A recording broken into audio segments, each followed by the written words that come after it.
Secondary PTS, or secondary post-traumatic stress, is a term used more freely these days. But what is it? Studies have proven that those who live with those with PTSD, for example caregivers, can mirror certain symptoms over time. These include heightened anxiety, nonspecific fears, mood swings, and poor sleep and insomnia, to name a few. You may be so concerned with possible triggers such as crowds, loud noises, or strangers that your protective mode becomes a way of life. Only a medical professional can give you definitive answers, but it's been proven that those working with, living with, and hearing and absorbing traumatic stories can experience secondary PTS.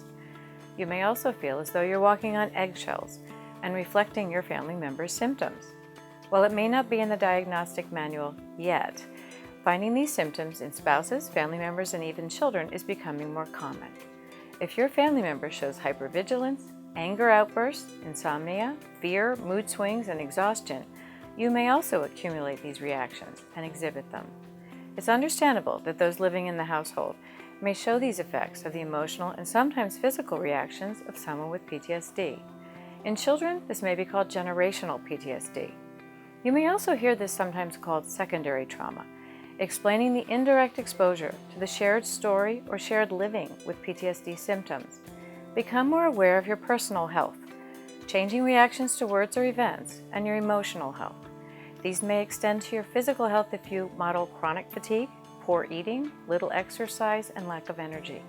Isolation, anxiety, fears, and growing depression is a problem. If this sounds like you or your family member, seek professional help to provide you some support to be your best. Often it's a relief to know that your reactions are normal and that there is help for personalized care and a better quality of life.